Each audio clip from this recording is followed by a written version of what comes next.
तो दोस्तों राधे राधे। मैं अनीता एक बार फिर से अपने channel quick cooking with Anita पर आपका स्वागत करती हूँ। दोस्तों आजकल मार्केट में हरी मेथी बहुत बढ़िया मिल रही है। तो आज मैं इसी हरी मेथी से एक ऐसी रेसिपी बनाऊंगी जिसे आप महीनों स्टोर करके खा सकते हैं। और ये इतनी बेनिफिशियल है कि आपको बहुत सारी बीमारियों से बचाएगी। और डायबिटीज़ में तो ये अमृत के समान है। तो अगर मेरी वीडियो आपको अच्छी लगे तो प्लीज़ लाइक शेयर और सब्सक्राइब करना ना भूलें। तो चलिए शुरू करते हैं। तो इसके लिए मैंने 250 ग्राम जितनी मेथी ली है, जिसको इस तरह से पत्ते मैंने तोड़ लिए थे और तोड़ करके इसके अच्छे से पानी से वॉश कर लिया और 4-5 घंटे तक इसे पंखे के नीचे मैंने एक कपड़े पर फैला दिया था ताकि अच्छी तरह से ड्राई हो जाए। और देखिए बहुत अच्छे से ड्राई हो चुकी है। अब इसको हम साइड रखते हैं। अब एक कढ़ाई में मैंने ये आधा बड़ा चम्मच जितना ऑयल ऐड किया है। आप कोई भी तेल का इस्तेमाल कर सकते हैं। मैंने रिफाइंड ऑयल यहाँ पर डाला है। जब ये तेल गर्म हो जाएगा तो हम अपनी जो मेथी है वो इसमें ऐड कर देंगे। और आँच को हमें पूरे प्रोसेस में लो टू मीडियम ही रखना है। अब इसको हल्का सा हम इस तरह से पहले उलट पलट कर चला देंगे ताकि हल्की सी पक जाए। और जब ये थोड़ी हल्की सी ही पक जाएगी तो मैं इसमें ये 3 से 4 स्टेम्स करी पत्ता के ऐड कर दूंगी। करी पत्ता पूरी तरह ऑप्शनल है। अगर आप नहीं डालना चाहते तो इसे स्किप भी कर सकते हैं या इसकी क्वांटिटी घटा या बढ़ा भी सकते हैं। अब इन दोनों को बहुत अच्छे से हमें कंटिन्यूसली भूनना है। आँच को लो टू मीडियम के बीच में ही रखना है और इसे इतना भूनना है जब तक ये पूरी तरह से श्रिंक नहीं हो जाती है और हल्की सी क्रिस्पी नहीं हो जाती है। तो आप जैसे जैसे इसको भूनते रहेंगे ये देखिए मात्रा में कम होती जाएगी और क्रिस्पी होने लगेगी। और कुछ ही देर तक मैंने इसको इस तरह से चलाते हुए भून लिया है और ये हमारी मेथी पक करके रेडी हो गई है। अब इसको उतार कर एक प्लेट में हम फैलाकर ठंडा कर लेंगे। तब तक मैंने दोबारा से कढ़ाई चढ़ा दी और इसमें मैंने 2 खाने वाली जो चम्मच होती है ना छोटी, उससे 2 चम्मच जितना ऑयल ऐड किया है। ऑयल जब गर्म हो जाएगा तो इसमें आधा कप जितना मैं मूंगफली के दाने जो होते हैं वो ऐड कर दूंगी। और कच्चे मूंगफली के दाने हैं और आपको पता है कि इनके कितने बेनिफिट्स होते हैं। सर्दियों में हमारी बॉडी को अंदर से हीट प्रदान करती है और बहुत सारी बीमारियों से हमें बचा कर रखती हैं। इसलिए सर्दियों में इनका उपयोग ज़रूर करना चाहिए। इनको भी कंटिन्यूसली चलाते हुए हमें तब तक भूनना है जब तक कि ये अच्छे से क्रिस्पी नहीं हो जाती। और जब इनमें बीच में से क्रैक्स आने शुरू हो जाएंगे इसका मतलब ये पक चुकी हैं। अब इसमें मैंने 10 से 12 लहसुन की कलियां ली हैं वो ऐड कर दी हैं। अगर आप लहसुन नहीं खाते तो आप इसे पूरी तरह से स्किप कर सकते हैं, लेकिन ये भी बहुत बेनिफिट देता है हमें। अब इसमें 10 से 12 ही मैंने रेड चिली यूज़ किए। बहुत ज़्यादा तीखी वाली लाल मिर्चें नहीं हैं।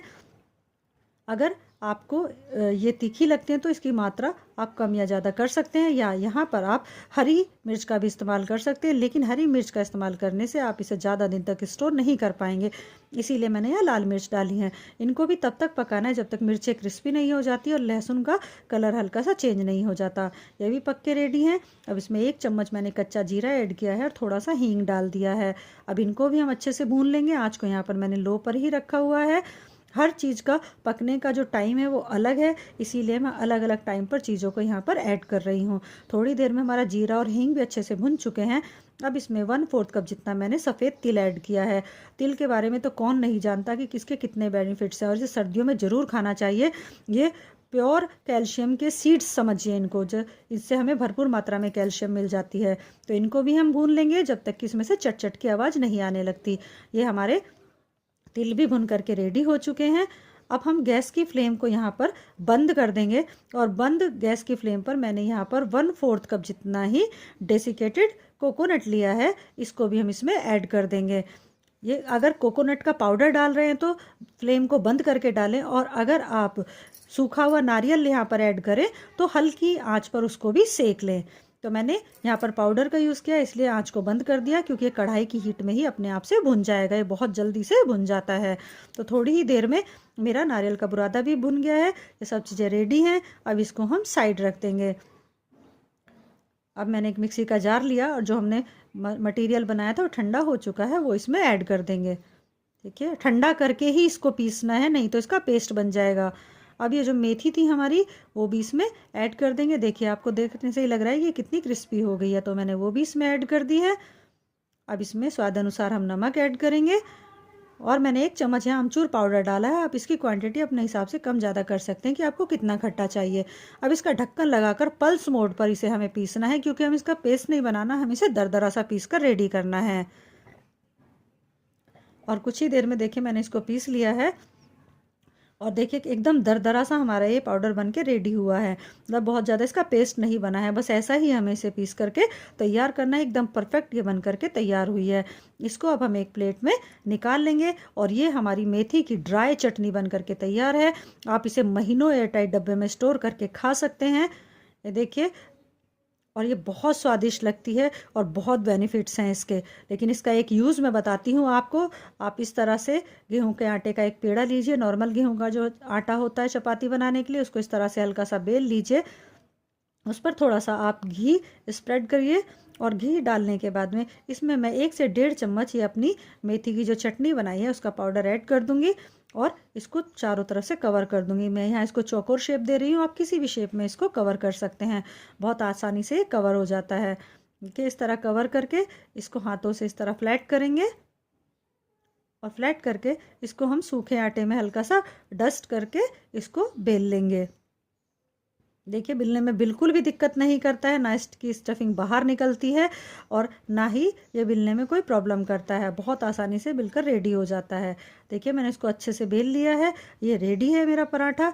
इसको हाथ पर उठाकर अब हम तवे पर लेकर चलते हैं। तवे पर पहले मैं हल्का सा यहाँ पर घी लगा लूँगी और उसके बाद मैं इसको प्लेस कर दूँगी। मैं हमेशा रोटी और पराठे लोहे के तवे पर ही बनाती हूँ क्योंकि इसके भी बहुत बेनिफिट्स होते हैं।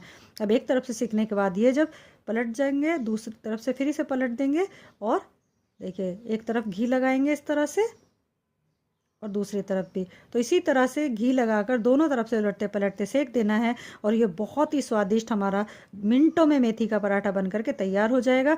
एक बार बनाकर स्टोर कर लीजिए और जब भी मन करे बस मेथी का पराठा रेडी कर लीजिए, या फिर आप इसे रोटी, पूरी, पराठा किसी के साथ भी साइड में रखकर भी खा सकते हैं। सब्जी के साथ भी इसका इस्तेमाल कर सकते हैं। देखिए, मैंने दूसरे को भी इसी तरह सेक लिया है। और देखिए दोस्तों, कितनी स्वादिष्ट ये मेरी चटनी बन करके तैयार हुई है और आप इसे महीनों स्टोर कर सकते हैं और अलग अलग तरह से इसका यूज़ भी कर सकते हैं। चटनी की तरह खाइए या फिर इसे भरावन की तरह इस्तेमाल कीजिए। तो दोस्तों, आपको मेरी रेसिपी कैसी लगती हैं मुझे कमेंट बॉक्स में लिखकर ज़रूर बताइएगा। मेरे चैनल को लाइक, शेयर और सब्सक्राइब करना ना भूलिएगा। और अगर आप मेरे चैनल पर नए हैं तो प्लीज़ सब्सक्राइब करके बेल आइकन का बटन ज़रूर दबा दीजिएगा ताकि ऐसी ही रेसिपीज़ का नोटिफिकेशन आप तक सबसे पहले पहुंचता रहे। और अगर आप मेरी रेसिपी में यहाँ तक आए हैं तो आपको तहे दिल से धन्यवाद।